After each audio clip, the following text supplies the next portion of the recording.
Salut tout le monde, c'est Ginji, on se retrouve pour la suite des mondes d'aventure de True 20, voilà, donc là c'est le remake. On va parler de The Blood Throne, qui, voilà, est pour moi le setting le plus inintéressant de toute la liste. Et je pèse mes mots. Alors, comment vous expliquer ça? True 20 a des propositions intéressantes dans ce que tu peux jouer. Après, est-ce qu'ils viennent tous les expliciter? La réponse est non. Est-ce que tous les livres des settings des mondes d'aventure ont des choses à expliciter? Pas forcément. Là, le premier qu'on a vu avec Agent of Oblivion, c'est qu'on a vu que malgré certaines failles, il arrive à être intéressant et il t'explique un contexte et il ne va pas venir te donner des situations toutes faites où tu vas pouvoir exploiter les choses, mais par rapport à ce qui est raconté, du coup, il y a quand même moyen de trouver des choses intéressantes, surtout si tu aimes le genre du fantastique avec une perspective d'une organisation secrète, avec de l'action, avec de l'aventure, avec du contemporain, voilà. The Bloodthrone, il fait un truc que je déteste au plus haut point, c'est qu'il prend de la fantaisie, il vient partir sur un lore qui n'est pas forcément cryptique, bien que j'aime pas le lore cryptique. Il vient sur un lore assez étendu, avec des grosses guillemets, pour venir te justifier un plot, mais que le plot, il est ultra basique, et que, on va pas se mentir, la proposition n'est pas à la hauteur de ce qui a été écrit en fait. Pour vous expliquer The Blood Throne, il y a un énorme lore qui te parle de dieux anciens, de l'activité du monde, des différents combats qu'il y a, de périodes d'élan de violence, des périodes de calme, des gens qui ont réussi en fait à fédérer, une des personnes qui ont réussi à fédérer certains peuples autour d'une espèce de paix relative, même s'il y a certaines activités. Tu as une carte du monde qui est détaillée entre guillemets, mais pourtant pas assez détaillé à l'écrit. Il est détaillé sous forme picturale, mais il n'est pas détaillé à l'écrit. Pas mal de choses te sont expliquées brièvement au travers des espèces qui sont proposées, qui ne sont jamais que des variantes de choses qui existent déjà, mais où ils ont les sourcils froncés, hein, c'est ça qui change, avec des feats ou de la magie, ou une gestion de la magie qui est différente parce qu'il fallait faire différent avec des choses qui mettent à des élans de manipulation, des charges d'énergie de la magie, parce que la magie, un peu, il faut le faire dans un style énergétique qui peut avoir perte de contrôle et en même temps avoir de la magie où en fait tu peux les mettre dans des cristaux, des trucs ultra basiques.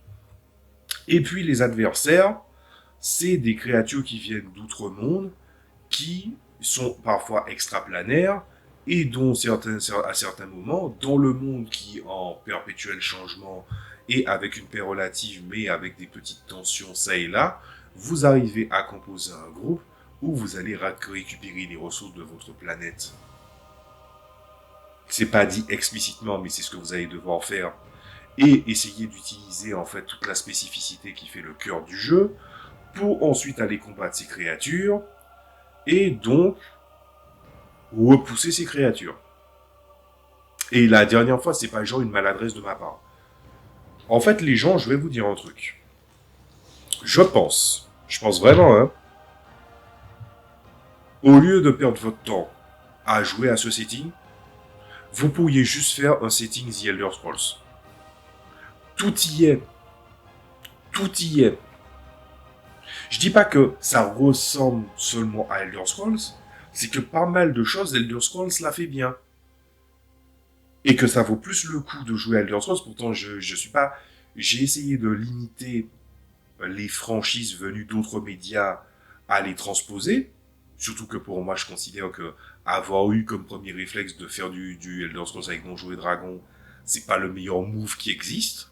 Il y a des gens, ils seront pas d'accord, mais moi, je mourrai sur cette vallée à vous dire très clairement que, ouais, non, The Elder Scrolls, il y a des systèmes TTRPG qui permettent d'y jouer, mais que les simili systèmes des 20, c'est pas la meilleure solution, il n'en demeure pas moins que c'est une espèce de Elder Scrolls du pauvre fait par des gens qui n'ont pas bien écrit le truc.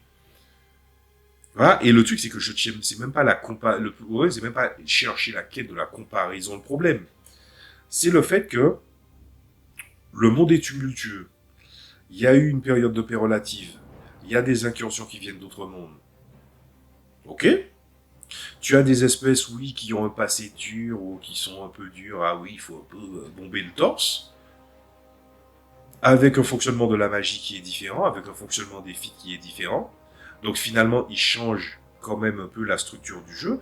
Ce n'est pas le seul setting qui fait ça, mais la manière dont il le fait est suffisamment chiant pour que tu te dises, est-ce que ça vaut vraiment le coup?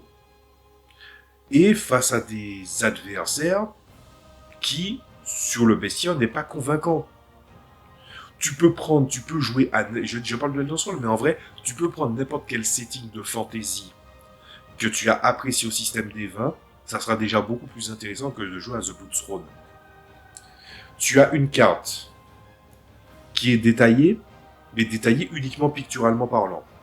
Et encore parce que la qualité n'est pas forcément bonne, mais ça, on va dire, c'est l'époque.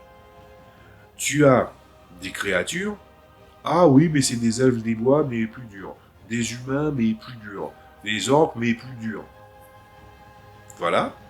Ils abritent parfois des technologies anciennes en mode comme le Numidium de The Elder Scrolls. C'est pour ça que je parle vraiment de la comparaison avec The Elder Scrolls. C'est parce que pas mal de choses, ça fait beaucoup penser à du The Elder Scrolls en fait, en matière de lore. Mais je trouve que la finalité que d'être dans un monde de fantasy dark, avec juste la perspective que c'est un monde de fantasy dark avec de la géopolitique dure parce que tout le monde doit être dur, tout le monde doit bomber le torse, et qu'il y a des incursions maléfiques et que des fois tu vaut mieux combattre des créatures d'influence extérieure pour ensuite essayer de savoir qui va avoir le pouvoir ou que cet élément-là est un chaos perpétuel qui va amener à un autre truc, à une change de balance des pouvoirs. C'est pas forcément un truc qui est intéressant au global. Voilà. Est-ce que je pourrais vous dire, par exemple, que ça va rajouter des éléments? Non.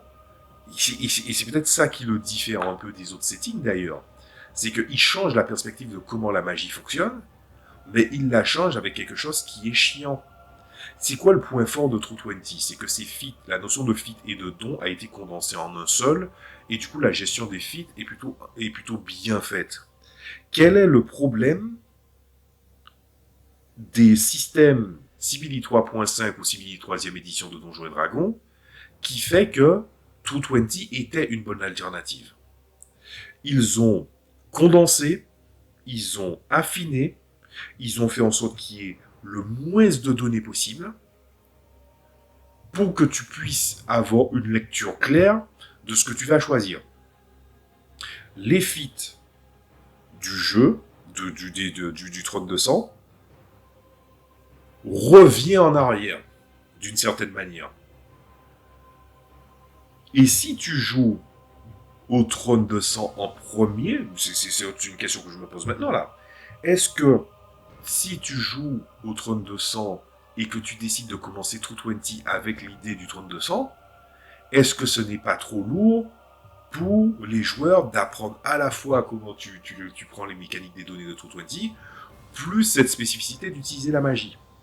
Tout en sachant que si jamais, par exemple, tu dois expliquer la magie dans True 20, à quel point elle est polyvalente, elle a plusieurs interprétations, et surtout, la ressource, c'est la fatigue, et c'est plutôt bien comme ça. On n'est même plus vraiment sur des règles optionnelles, on est en train de nous dire, la magie, ça fonctionne comme ça. C'est pas vraiment un bilan intéressant, je trouve. Et vous savez c'est quoi le pire? C'est que là, j'ai plus rien à dire sur le truc. Je vous ai dit tout ce que vous devez savoir sur le trône de sang. C'est un setting qui est très très court. Et du coup, voici où est-ce que ça en est. Et franchement, je trouve que je le trouvais déjà assez inintéressant. Je crois que plus j'en parle, plus je le trouve inintéressant. Déjà, il t'assomme avec son lore en début de jeu, par rapport à tous les autres, hein. Mais il n'y a pas quelque chose de transcendant.